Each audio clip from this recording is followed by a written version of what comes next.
Swashbucklers, you're listening to Under the Crossbones, episode number 104. My name is Phil Johnson. I am your host for the show today.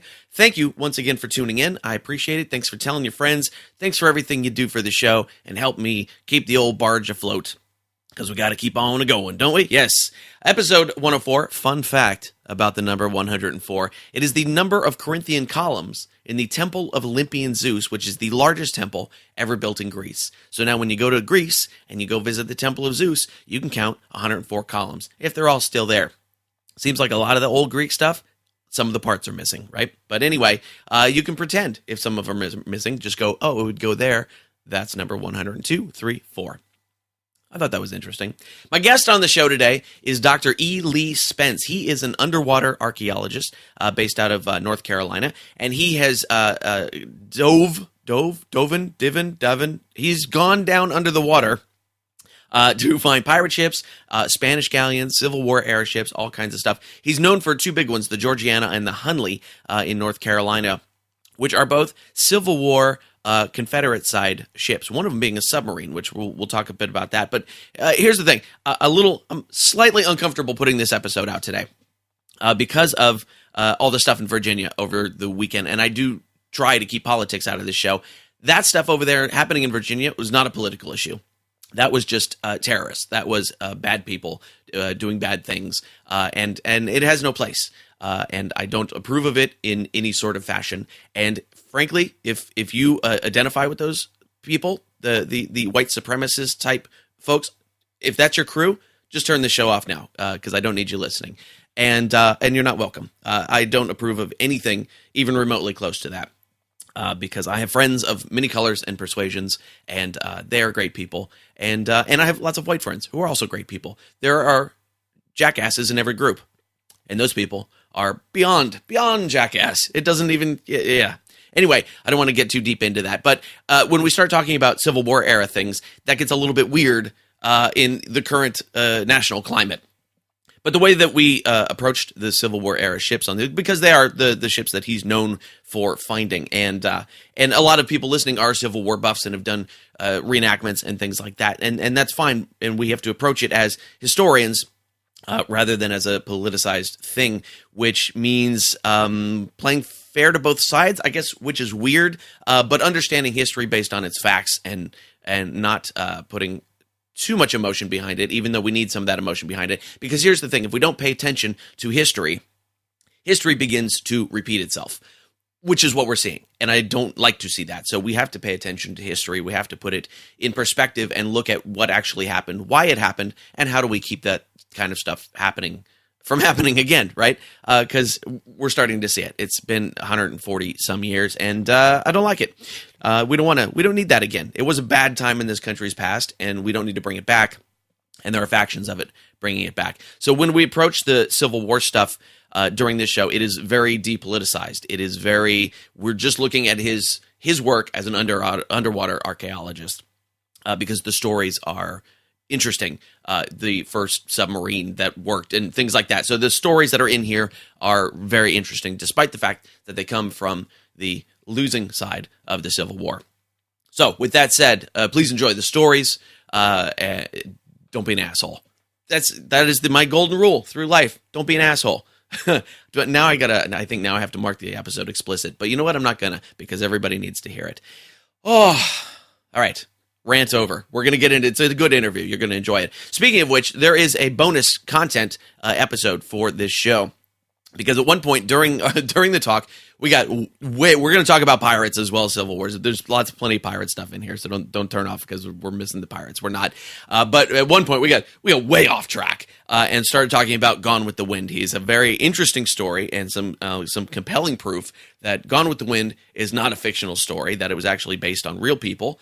And he knows who Rhett Butler was, the real Rhett Butler, who was of course not named Rhett Butler. But anyway, there's about 9 minutes of content that I thought was just a little too off the beaten path for a show about pirates because we were talking Gone with the Wind. So what I did is I clipped out that 9 minutes worth of stuff, and I have made it bonus content, which I've never done before, and I'm not exactly how it's going to work. So the best way to get the bonus content is to go to the show notes at underthecrossbones.com/104. Okay, and whichever way I figure out how to post that for you, it'll be definitely in the show notes. It might be in your app too. It might be in the app show notes, but I'm not sure yet because I have to figure it out, and I haven't done it before. But if you go to underthecrossbones.com/104, you definitely will, in some form, be able to get the bonus content there if you would like to hear the story of the real Rhett Butler and why Gone with the Wind is not a fictional tale. And it's pretty interesting, but I just didn't think it fit the episode. But you can hear it at the show notes there.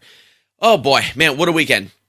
Outside of all the other stuff, I was in Colorado Springs performing at Looney's Comedy Corner with Kristen Key. It was featuring for Kristen Key, and she is fantastic. It was Guitarmageddon on stage because we both do music in our acts, and the crowds were good. Some of them were weird. Anytime you do 5 shows in one place, you're bound to run across some weirdos in the audience, and and it's always the late show. Always the late show. If we're doing 2 shows a night, 8 and 10, it's the 10 that's going to get weird, bar none. And that includes me, by the way. I'll let you know what happened there. Friday night late show, there was a couple sitting right in the front, so drunk. Now it's 10 o'clock, but they were doing some pre-gaming before the show because I came on 20 minutes into the gig and they were plotzed. So the lady is laughing at every joke, but like 10 seconds later than everybody else. So it's throwing off the timing. It's getting a little weird, but I deal with her. Not a big deal. And Kristen gets up there, and she is like even more far gone. She's now slumped over on her dude. He's slumped over on her, and she is having trouble sitting in a chair, which is you're pretty far gone at that point if you're having trouble sitting. Sitting is a difficult task, you know. And then they start making out, drunk makeout session. Front row of the comedy show. Kristen had to stop the show and deal with them like 3 times. And then finally we went and got somebody, security from the club to escort them through the exit door. And so there was that. And then Saturday, late show, there was a lady yelling about yoga goats. During Kristen's set, I have no idea exactly what was going on there, but that same lady was a little ornery with me when I talked to her during my set. But the best part, late show Saturday, I was a little tired. I was a little punchy. Walking up to the stage. Now, this is a stage that I've walked onto at least 20 times over the last few years. Walking up to the stage, and my foot misses the step, and I faceplant right into the stage. That was my entrance for that show. Faceplant. Had a glass of water in my hand, so ice and water went everywhere, and then I had to recover from that and actually make people laugh at jokes instead of laugh at me falling on my face getting into the stage. So I have video of that. Lucky you. Yes, lucky you. I had the camera going. So it's ridiculous, and everybody wants to see it. So I'm going to get that. I'll put that in the show notes, too. I got to post it up on YouTube and stuff because we're clowns is what we are sometimes as comedians. And we go, oh, people will laugh at me for that. So I'll post it, even though I look like an idiot. So anyway, if you want to see that, go to the show notes, underthecrossbones.com/104. And it'll all be there. But I have other tour dates coming up where I plan to enter the stage without falling on my face, as less exciting as that may be. But this Saturday, August the 19th, I'll be at Comedy Oakland, which is at Howden Restaurant and Bar in Oakland. It used to be called Spice Monkey. They changed the name for some reason. Sunday, August the 20th, I'll be headlining at O'Malley's in Mountain View, California. And Wednesday, August the 23rd, I'll be headlining the Wind River Casino in Redding, California. Lots of other stuff coming up. I've got Orlando, Florida coming up in November. I booked some stuff in Wisconsin and Minnesota, and Las Vegas is coming up for the World Series of Comedy. So lots of good stuff. Go to underthecrossbones.com, click on the tour dates button, and you can see where I'm going to come and tell jokes from an upright position in your area. Yeah? Okay. If you're enjoying the show, come on over and join us on Facebook, facebook.com/underthecrossbones. On Twitter, we're at twitter.com/undercrossbones. No the in that one.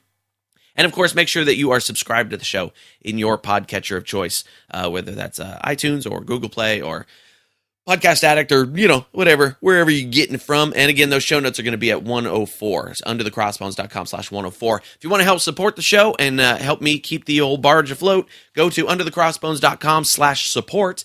Right there's a little PayPal box. And you can put whatever amount of money you deem worthy in that PayPal box as just a donation. And that's cool when you do that. Thank you to everybody that has done that. If there's a little Amazon banner there, if you don't want to donate any money, that's fine. Click that Amazon banner. Go buy yourself something nice at Amazon. I think I might be cell phone shopping soon. Go to Amazon. Buy yourself something nice, maybe a new phone, maybe a trampoline, maybe a food item of some sort, since they're getting into that. Whatever you buy over there, Amazon kicks me back a few shekels for referring you. So that's very nice and helpful as well. If you want to be a sponsor of the show, that is cheap and easy. Go to underthecrossbones.com/support. Contact me from there, and I will hook you up. All right, so let's get into my interview now with Dr. E Lee Spence, underwater archaeologist. Enjoy. You are a marine archaeologist, which is a thing that not a lot of people get to do. So explain that job title to us first. Well, we normally call ourselves underwater archaeologists because it doesn't matter if we're out in the sea and in marine, or we're up a river or in a lake or whatever. But anything underwater. And it sort of started out with treasure hunting. Okay. Yeah, dreams of pirates.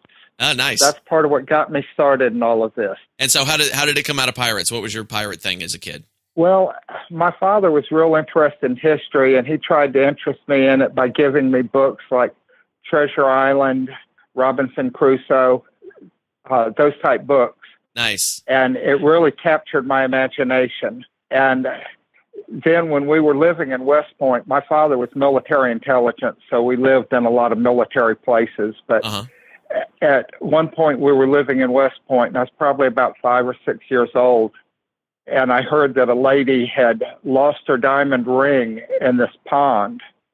And my father showed me how to cup my hands just above my eyes, blow an air bubble in there, and I could see underwater. Huh. And so I looked that was the first time I looked for treasure. Did you find the ring? No, I did not. I'd like to go back there. I know exactly where I should be looking. It'd be neat to go back and find it. But anyway, I found my first treasure when I was 12 years old. Wow. By that point, we had moved to France, and I found my second shipwreck. I actually found another one earlier that year in Georgia before we moved from Georgia. But we moved over to France, and we were vacationing up on the English Channel and swimming in very shallow water, wading around and all. I found the remains of a shipwreck and found a little over 50 coins. 2 of them were gold. Wow. And so that was my first real foray into it. In that year, I found 5 shipwrecks, but I designed and built my own equipment and started looking for stuff underwater. I'd never seen real scuba gear. Huh. And I designed something that to get air, I didn't have a demand regulator, and to get air, I had to wiggle a valve with my tongue to let a burst of air in. And it would only last about 5 minutes, 10 minutes would be about the longest it would last, but it worked. That's amazing. Found lots of stuff underwater. How much trial and error was involved with designing your own scuba gear, essentially? Well, scuba just means self-contained underwater breathing apparatus. So Sure. Technically it was scuba, but it didn't look anything like the stuff they sell in the stores. I never even seen that stuff at that point. Huh. As far as trial and error, that whole thing was an error. I did a lot of trying of it, but good God, it almost drowned me. I mean, with almost every breath, I was taking in a mouthful of water. Oh, geez. And it was just a real struggle, but it allowed me to do things that I couldn't just hold my breath and dive down and do. Uh-huh. Now, did your parents ever think at that point, hey, maybe we should get the kids some real gear? They didn't know I was doing it. Oh, I see. No, Okay. they didn't know they would have stopped me. My father was, as I think I said earlier, he was military intelligence, a very brave man, but he didn't want his kid doing that stuff. and my mother she didn't approve of what my dad did. So anyway, I kept it secret from them. And then when I was about 15, I bought some secondhand scuba gear. Yeah, actually the 2 tanks I bought were both fire extinguisher bottles. Oh, wow. But the regulators were real. I mean, they were, one was a double hose regulator and the other was a single hose. But when I bought that, then my mother insisted that I get diving lessons. And that was in 1962 or 63. Okay. And so that was the beginning of my official diving that she knew about. And I continued to find shipwrecks, and I've been finding them every year since then. I've been finding shipwrecks. That's incredible. So what was your process from going as a sort of amateur diver kid just floating around trying to find stuff? At what point did you feel like a professional? Well, I used to write to people at the Smithsonian and National Geographic and the Park Service and all, and they didn't know I was a child. I have a very high genius IQ. I'm a life member of Mensa. Nice. And they just assumed that I was another adult. And so they would actually write and ask me questions. And like one of the people who's considered one of the fathers of underwater archaeology, Mendel Peterson at the Smithsonian, he and I became very good friends. And, through the mail and all. And then we finally met in person. And another one who is one of the fathers of underwater archaeology was Peter Throckmorton. And Throckmorton lived in Greece. And when I was about 18, I was presenting papers at archaeology conferences, and one of them was picked to do an international, I don't know if it was attack Lee Spence or support Lee Spence, but anyway, they were going to comment on a paper I'd written about underwater archaeology. And a number of the people were criticizing the work I'd done because they were classical archaeologists, and some of them thought what I was doing was looting. Some of them thought the techniques were very crude.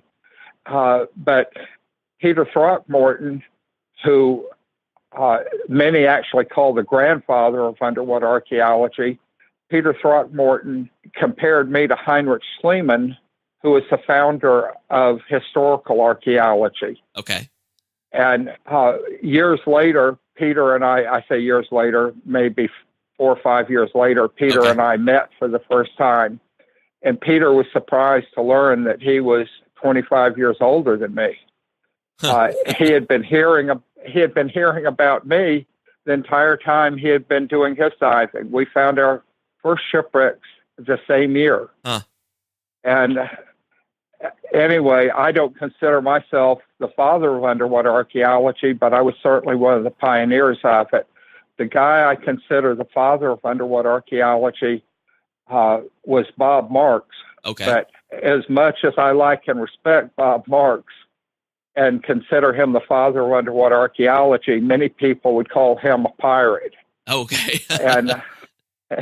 and I hope he's remembered not for that aspect of what he's done, but that he's remembered for all that he did to create this field of study, this new science of underwater archaeology. What do you think is the difference between somebody who maybe is considered a pirate or a looter or just in it for the treasure versus an archaeologist like yourself? Is it just the documentation of what's going on down there, or is it a different way of handling the items that are found there? I've known commercial treasure hunters who document their work far more than their counterparts with the universities and all. So it's not the documentation. I've known people who were brilliant on both sides, who knew their history on both sides, who knew their techniques on both sides. The difference is sort of the same as the difference between a pirate and a privateer. A privateer actually worked for the government. Right. A pirate worked for himself. Yep. And actually what they did, let's say back in the War of 1812, I probably would have rather seen a pirate board my ship than a privateer. The pirate, unless you had something real valuable, all he was going to do is take some food stuff and all, and maybe some of the rigging and all from your ship to replace something he needed on his. Because he didn't want too many people coming after him. Sure. So he wasn't going to do anything unless he had to. Right. The privateer, he had the government backing. He was the Georgia sheriff arresting you when you really weren't speeding and just trying to get you to pay a bribe. Right. And so what the privateer would do is he would claim that you had violated the laws, and he was going to take your ship. He was going to take the cargo off your ship and sink your ship because it was unseaworthy. And he was going to put you ashore on a boat. And you didn't want any of those things to happen. And he would tell you, hey, I'm going to take it to such and such a port. You can come fight us in court about it, and you can present your case. But I have cause, and I'm going to do this. And he would give you an alternative, though. He might say, but if you'll go ahead and sign something acknowledging that you violated the law, I will let you off with a $10,000 fine. Sure. And you would start calculating it up and say, well, it's cheaper to pay the $10,000 than to lose your ship and lose your cargo and have to go fight in court to get it back. Right. So you can see that a privateer could be a lot worse. Oh, absolutely. So the difference between an underwater archaeologist working for the government and an underwater archaeologist working in commercial salvage is sort of the same difference as a pirate and a privateer. I see. Okay. And that's not really fair to the underwater archaeologist working with private enterprise, because he's not necessarily looting. Sure. He may actually have. In fact, I don't know of any underwater archaeologist with the commercial stuff that would engage in looting. And looting is when you're doing it illegally. Sure. And what people like myself are actually doing, although we're not working for the government, we're getting permits from the government to do our work. And so what we're doing is 100% legal, whereas the pirates, what they were doing was illegal, and what we're doing is not. But because the stuff that we get, we're turning around and selling it, there are people with the universities and with the government that think this is terrible. It's really the difference between socialism and capitalism. Sure. And the commercial guys are capitalists, and the guys with the universities and all are the socialists or the communists. So what does, when you find stuff under there, I mean, there are different camps for what should happen with that, whether it's keep it in a collection or give it to a museum or sell it or any of that kind of stuff. Which of those do you generally do, and have you done all of them at some point? Done all of them. I discovered the Hunley, and I donated the Hunley to the state of South Carolina. So it could be raised, and it's now up on the surface, and it is undergoing preservation and will be a museum attraction where the public can go see it. And at the time that I gave it, there were people trying to buy it from me. And yet it was being valued in the newspapers at over $20 million. Wow. And I chose to give it. But that, to me, that was my choice. Sure. Yeah, I had the legal rights to it, and I chose to donate it. I've given lots of artifacts. I've loaned artifacts to museums for public display. But let's say that you find, well, one of the first wrecks that I found was the Confederate privateer Georgiana. And I found that actually while I found it my senior year of high school. Wow. And it had a 400-ton cargo on it. My gosh. In 1863, that cargo cost over $1 million. Oh, wow. I found it 100 years later. Right. So everything was by then antique. Sure. But we found over 1 million brass straight pins. How many straight pins do you need to display in a museum? Right. But you put those same straight pins on a little certificate, a map or something like that tells the history of it, that, hey, this was actually owned by George Trenholm, who is the real Rhett Butler in Gone with the Wind. They were on the most powerful Confederate cruiser ever built. You tell that history and a frameable certificate, suddenly each one of those becomes valuable. Sure. Otherwise, they sit in a storeroom in a government museum, and they're paying to store it, but they can't display 1 million of them. Right. And we found over 1 million. I don't know how many we found, but it was way over 1 million of them that we found. And we found buttons that would have been used for the shirts of the men during the Civil War. Okay. We probably found 1 million of them. We were finding cases of these. Wow. Large cases just filled with these. And a small handful of the pins is 1,000 pins. And so when you find 5 or 6 cases, large cases of them, you've got, way, way over 1 million of them. I'm using that as an example because the government seems to think none of those should be sold. Yeah. Oh, of course, they say that when we're doing it. But museums, all of the time, they're selling their stuff and they're buying stuff from other museums. Right. And they're sending people out to collect for them. They just don't like it done by private enterprise. I see. That makes sense. And I imagine if they found those pins, they'd end up in the gift shop anyway. Well, I don't think they would have done that, but they do buy and sell things. Uh-huh. Let's say that you donated an antique pistol to them. Mm-hmm. Well, most museums have plenty of antique pistols. Sure. They know they can get $1,000 for that pistol, so they'll turn around and sell it. They're not going to sell real visible things, like try to sell 1 million brass straight pins. That draws too much attention to them. Right. But they can go and sell a pistol or a cannon or whatever. And also, they're not good stewards of it. There was a study done back in the 1960s by the National Park Service to see how the collections in the National Park Service matched up to the inventories. Uh-huh. The artifacts were missing. Huh. With no explanation. They didn't know where they'd gone. Well, it ranged from small things like a pistol to large cannon weighing over a ton. Wow. And it's hard to walk off with a cannon that weighs a ton. It doesn't fit in the pocket. Yeah. Yeah. The easy thing to realize is those guys were pirates. Right. The people that were doing that. Interesting. In fact, I now tell people never donate something to a museum, even though I've done it. I tell people don't donate to a museum, loan it to them, and write a contract that says it's their responsibility to contact you every year about it and renew permission. And if they don't, that it will be considered that they've stolen it from you. And the reason I suggest that to them is that normally they won't display them. They'll just put it in their warehouse and eventually sell it.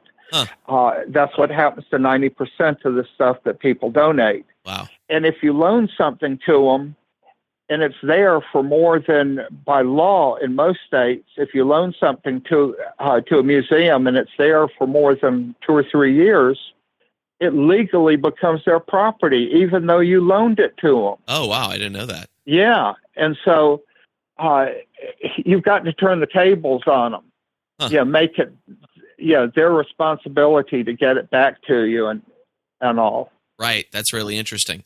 Tell me a little bit about the Hunley, because I did not know that submarines were even a thing in the Civil War that far back. Well, the first thing that you might describe as a submarine actually goes back to the time of Alexander the Great. Oh. But the dream from Alexander's time on to the Civil War, the American Revolution, and they had a submarine in the American Revolution called the Turtle, and they used it to attack a British warship, but they didn't succeed. They weren't able to sink it. But the dream was to use it in warfare and sink enemy ships.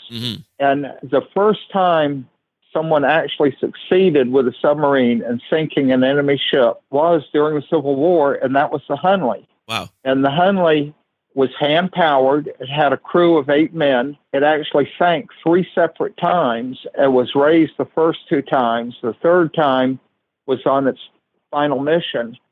And they sank the Housatonic, which was a great big steamer. Sure. And the men doing it, they're praised as the Hunley was actually built to be a privateer. That was the idea of it. It would be a privateer. But it was taken by the Confederate government illegally. They didn't pay for it or anything. They just confiscated it and put some of the same people that were already working on it to work. George Trenholm offered a reward if they would succeed in sinking one of the blockade ships. He was going to give them $250,000, but multiply that by 80. I think that's what it is, and you get today's value. And if they sank one of the monitors that was out there, he was going to give them twice that. So these people would never have had to work again in their life, right, if they had made it back. But they did not make it back. They died, and no one knew exactly what caused it not to return or where it was. They looked for it for a century. Wow. And then I happened to be the one that found it.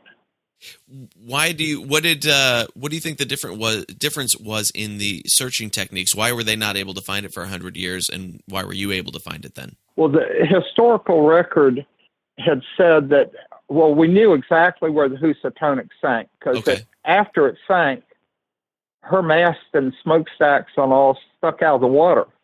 And so you could see exactly where she was. Right. And the Navy within days was out there searching, using divers, with air going down to them, using divers that were wearing helmets and armored suits, walking around on the bottom looking for it, and dragging with grappling hooks and all.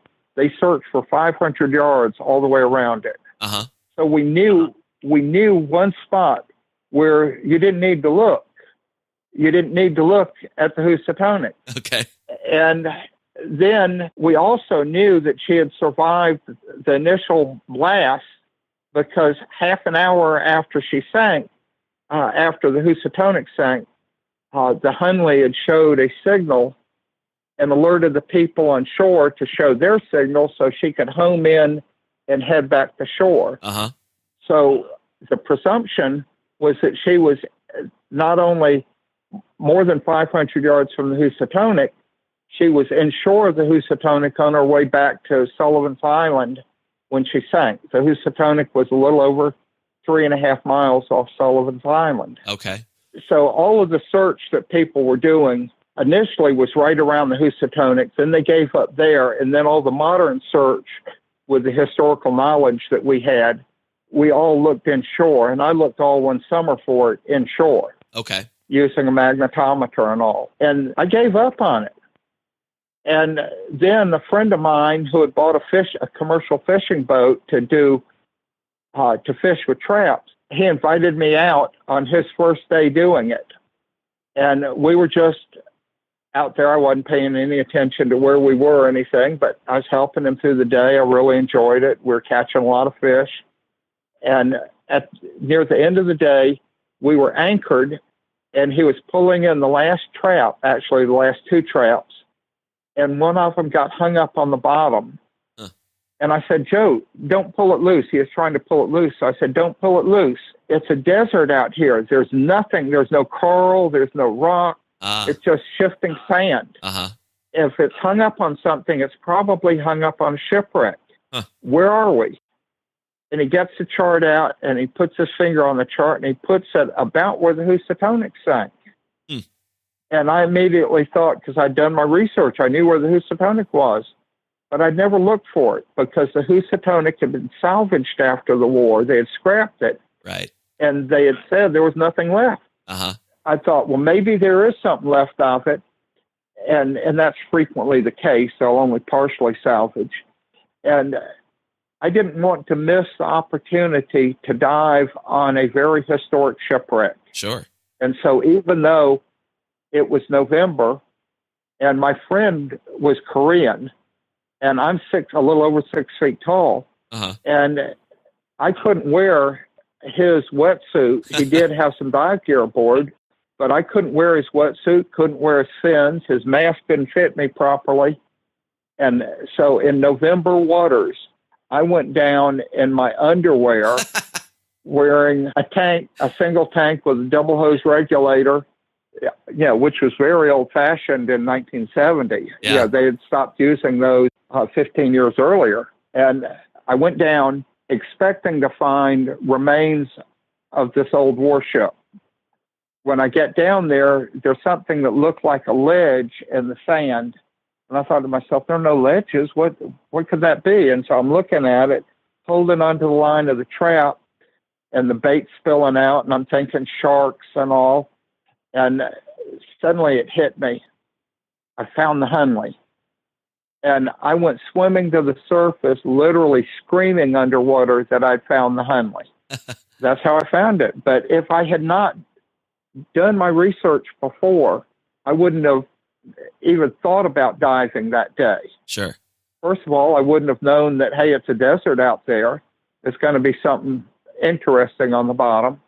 And when I got down there, if I hadn't done a lot of diving, I wouldn't have been able to recognize what I was seeing because there was very little of it showing. Sure. There was about 20 foot of the length that you could see. Both ends were buried. So think of sort of a long, skinny oval. That's all I was seeing.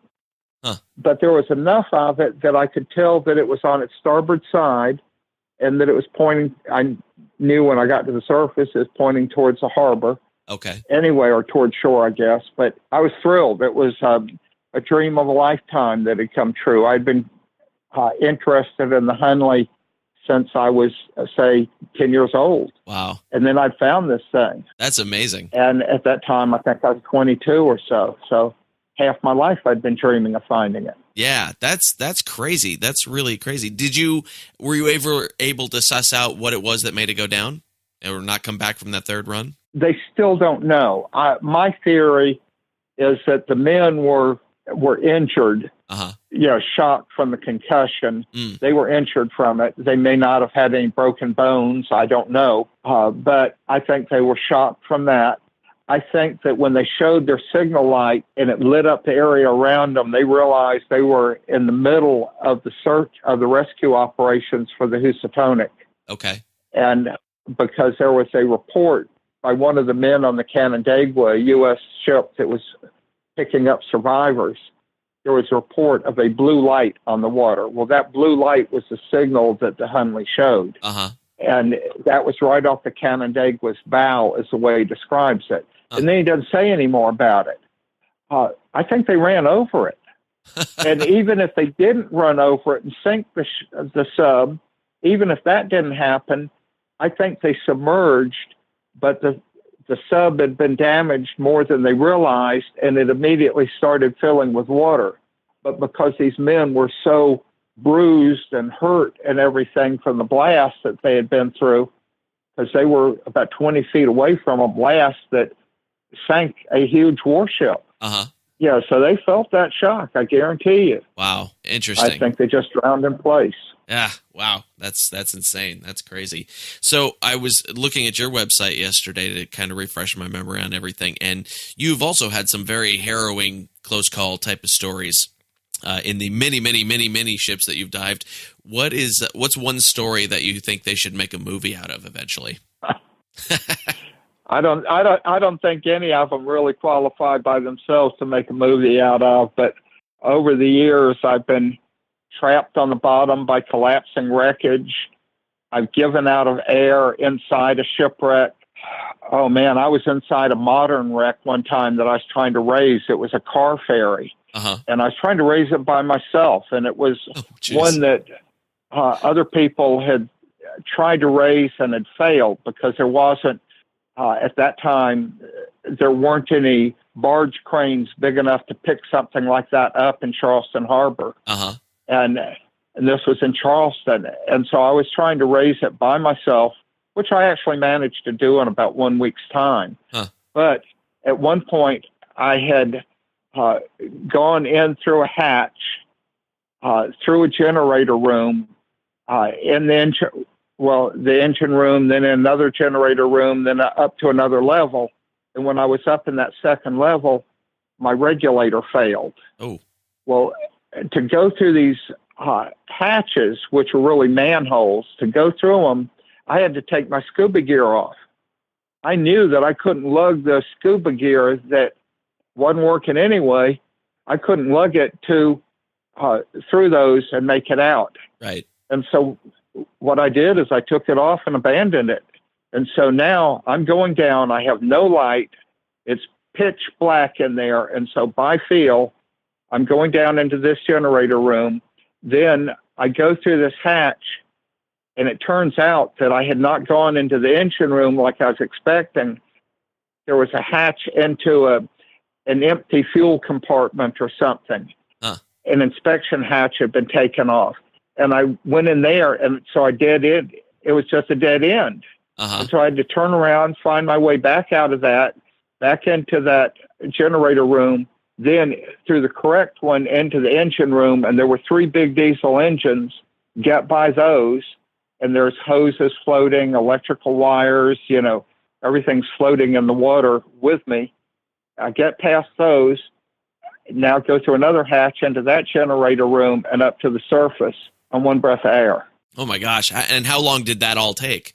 I don't know if it took 4 minutes or 5 minutes. I don't know. I know that the longest I've ever timed myself holding my breath is 3.5 minutes, which is a very long time to hold your breath. Yeah, absolutely. And I know that I held it for longer than that. There was another time I was on a wreck off Cape Canaveral, about 13 miles off Cape Canaveral. And my crew was using surface supplied air. They were helmet diving. And I had gone down with, instead of a helmet, I was using a regulator with surface supplied air. Okay. And I was using fins. And one of the divers on the surface who was acting as a tender, he was teasing me because I was putting on fins. And he was saying, real divers don't wear fins. Hard hat divers wear boots. Yeah. They don't swim. And so he was teasing me about that I wasn't a real diver. And so I check my regulator, take a good breath of air, and then I head down and I go to take another breath, and I'm just barely getting any air.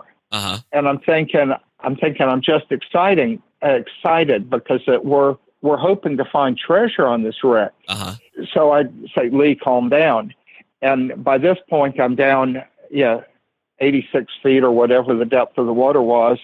I'm down to the wreck. And so I'm trying to calm down, not take another breath, let the CO2 build up in me, which will help, will help calm me. And I swim around and I see where the diver's using a dredge, and I pick up a few artifacts. And then I start swimming back because I realize I still can't get any air. And so then I go back over to the tag line. There's a hellacious current that's going, and we would use a line to the surface because if you didn't, and you were free diving, let's say that I just pulled off my rig and tried to go up, I would sweep right past the boat. And if nobody saw me, I'd be a mile away before they realized I was gone. Sure. So I start up, and when I'm almost see the surface up there, my hose is caught on something on the wreck. Oh no. And I can't go up any further. And so then I think it out. I think, no, I can't just ditch this because I will be swept away. And so I swim back down. And as I'm swimming back down to try to free it, I suddenly remember, hey, I've exhausted a lot of my air going up, so my lungs won't burst. But now there's not going to be enough pressure in them. If I go all the way to the bottom, they're going to collapse. Right. And so I'm about 20 feet above the bottom, and I'm taking the hose and I'm trying to swing it off of what it's caught on. I can see what it's caught on. I'm trying to swing it off. And finally I got it off. And now I'm going up to the surface, but I realize that I'm not going to make it. It's also a thing called shallow water blackout. Sure. And what happens is that as you go to the shallow water, there's not enough pressure to make the little bit of oxygen in your lungs go into your bloodstream. And so you have shallow water blackout. And I knew I was going to black out as I hit the surface.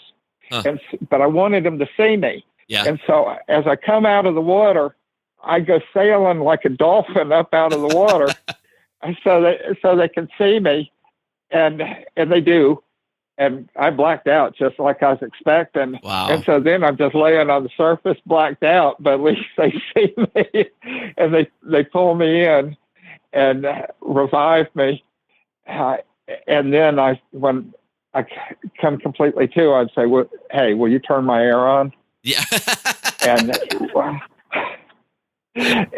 the dive tender whose job it was to have done that, because he controls that valve, he's working at the compressor and watching it. And that was the guy that was teasing me about wearing the fins. If I hadn't been wearing those fins and I'd been wearing boots, right. I'd never made it up. Yeah. And he didn't tease me after that because he knew how long I'd been down on the bottom. Oh my gosh, that's crazy. Because I'm a person, I'm not super fond of water, and I'm claustrophobic, so all that just freaks me out. Yeah, some of that can. I always tell people, you can dive. A blind person could dive. A guy who's a paraplegic could dive. The one guy that can't dive is the guy with claustrophobia. Right. And he can't do it. Yep. But those other guys can. Yeah. I'm out. Yeah. Yeah. So now you are also a cartographer, which I think is really interesting. How did you get into that element of it? Before I was in first grade, my father taught me to read contour maps. Okay. And so I became fascinated with them. And then, of course, I used to draw my own pirate maps and all. Uh-huh. And, my pirate treasure maps and dream of it. And I'd read the books and I'd read what was in them. I'd, okay, here's where they're saying. I draw out what it was. And because I believed what was in the book. Sure. Anyway, I went on to take all kinds of graduate courses in cartography and actually won an award in cartography. Huh. I've done a number of maps, published them and all. And my work's been used by other people, by government agents. Hey, the CIA used to buy my charts and all. Because it had a lot of neat stuff on them. Sure, yeah. I was always flattered with that, yeah. So I imagine that's a very complementary skill to treasure diving and wreck hunting and all that kind of stuff, because you can create maps of places that aren't mapped and find your own way. Yeah, and that's really helped me a great deal. And see, on the Hunley, one of the ways that I am still able to prove I really found it back in 1970 was that I drew maps of it. And then I gave copies of those maps to the Corps of Engineers, the U.S. Navy, and so on, trying to meet with government regulations so I could get permission to salvage it. Right. Then years later, at one point, Clive Cussler announced, the novelist who, he makes up, I don't want to call it crap because it's real interesting. He's a best-selling novelist. But, he writes lies for a living. And, very believable ones, exciting ones and all. Well, I actually live an exciting life. Right. I don't have to make one up. But fortunately, I had mapped everything, and my mapping was so accurate that my X, the center of my X on my map that I gave the government back in the early 1970s, if you plotted their GPS position on the same chart, on the normal chart of the area, I would be 21 thousandths of an inch apart from their GPS numbers. Wow. The government, when they show a shipwreck on a chart, they show it as a quarter inch long. So my accuracy was phenomenal. Yeah, sounds like it. And out in the field, of course, that 21 thousandths of an inch expands whenever you get out into real life, but it was still within the length of the salvage barge that they used to raise the Hunley. Huh, that's interesting. And I did that. I did that using a magnetic compass on a rocking boat and taking a sextant and laying it sideways and taking angles off of the lighthouses on shore and the buoys, out on the shipping channel. That's crazy, yeah. And so you said you did graduate courses in cartography. I didn't even know something like that existed. Where did you do that? University of South Carolina, which was also where I got my bachelor's degree. And a while back, an archaeologist here in South Carolina was telling a reporter that I wasn't a real archaeologist, that I wasn't one. Well, I'd damn sure like to have my tuition back for when I went to the University of South Carolina, because my program was in marine archaeology, and it was the very first one issued anywhere in the United States for marine archaeology. Huh. And I got it from the University of South Carolina. And that guy is saying that I'm not a real archaeologist. What a... Says so on the paper, yeah. Yeah. That's crazy. That is crazy, man. So do you have a favorite shipwreck that you've visited or found or otherwise? I don't know how to answer that because we're working one now. There was a wreck that I found that fascinated me for a while, and we'll do a few days work on it, and then something will pull us off, or at least pull the crew off that I've hired to work with me, or the boat or whatever. Uh-huh. And I keep coming back to it. And we found a gold bracelet, a gold chain, a gold thimble, some silver dinner plates, pewter plates, couple of cannon, muskets, flintlock pistols, and we started recovering a bunch of crucifixes. Huh. In fact, in one day, we recovered 60 little crucifixes off of the wreck. Wow. Made of brass. But I don't know the identity of the wreck. It dates from the very late 1700s. Okay. We find English stuff on it. We find French stuff on it. Huh. So I really don't know. Interesting. And we're going to be back on it in September, and we're going to be salvaging that. And right near it, I found another wreck called the Ozama, and I do not know the name of it, the steamer Ozama, and it had been involved in a lot of smuggling. Oh. We're hoping to find some real good stuff on it, and I'm thinking we're going to be on it in August. I'm waiting. Tomorrow I find out whether the person I sent the contract to do the work, whether they will be going ahead and doing it. I see. So when you're looking at a smuggling ship like that, is that a private party ship or is that from a nation of some sort? Well, this ship was owned by a private company, but it had contracts with the government, with various governments to ship stuff back and forth. I see. But the U.S. government doesn't allow you to ship stuff down to revolutionaries on Haiti. Uh-huh. And that was part of what it did. Oh, I see. And then at one point it was carrying a bunch of money back from Haiti. You know, in the 1800s, it was hundreds of thousands of dollars. Uh-huh. So we don't know what to expect on it. It should be interesting. Yeah, sounds like it. That's great. Oh man, we could do this all day. This is fascinating. Where's a good place online for people to keep up with your projects and what you're doing and all that?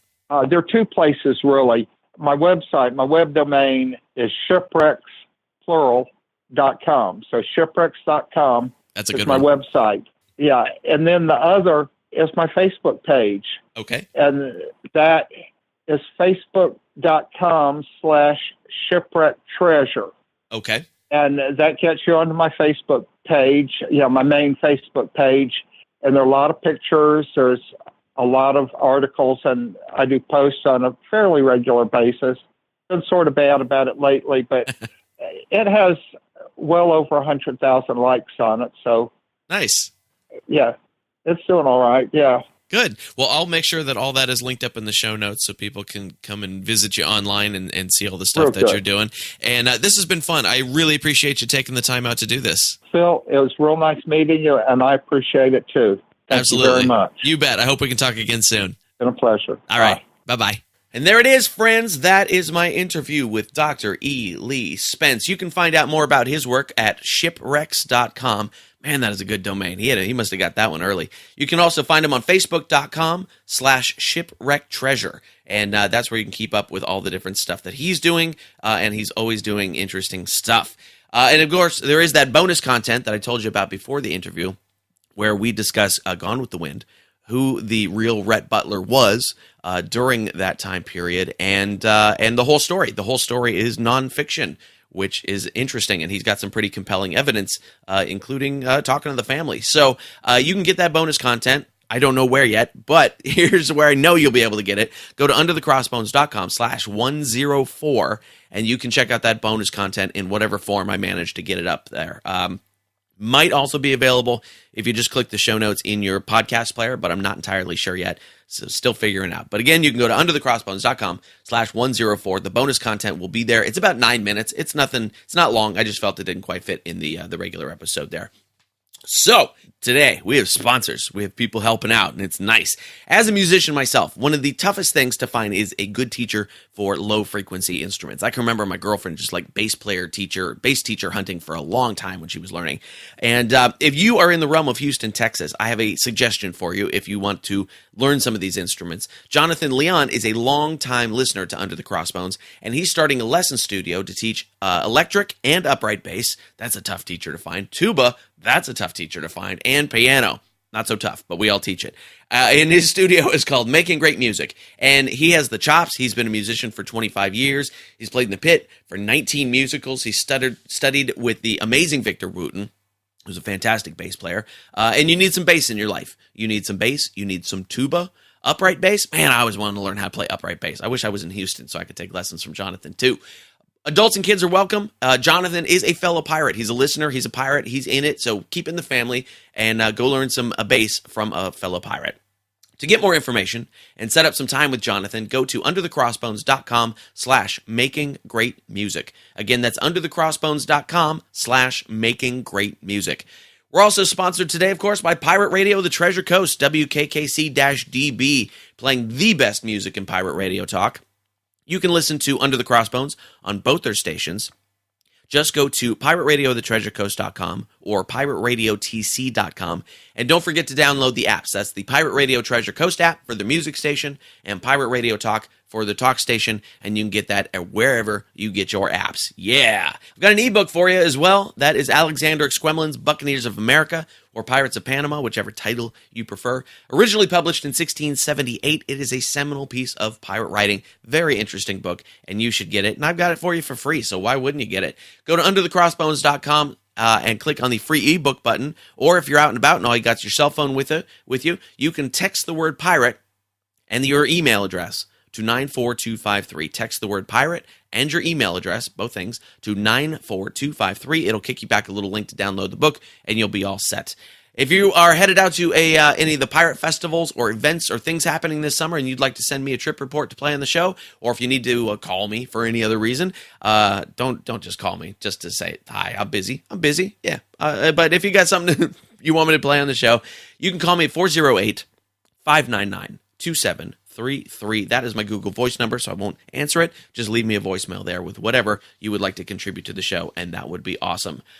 Okay, kids, that is our show for today. It was a monster. It was all good. It was fun. If you want to find out more about Dr. E Lee Spence and all the projects he's working on, go to shipwrecks.com. And also, you can find him on Facebook, facebook.com/shipwrecktreasure. And again, you can find that bonus content at our show notes, underthecrossbones.com/104. That's that extra 9-minute little chunk of stuff about Gone with the Wind we were talking about. It's a good story. You should definitely listen to it. Coming up on the show, next week we're going to hear from David McGee, who's the screenwriter of Finding Neverland, which is awesome enough. But he also wrote Life of Pi, which is super awesome. So we're going to talk to David McGee next week. After that, we're going to hear from Michael Knowles, who is a pirate artist and a former Disney guy, so lots of stuff there. Carl Fismer is coming up. He's a treasure hunter. Lots of good stuff coming up. So make sure you're subscribed. Stay tuned. And I will see you next week. Remember, don't be an asshole.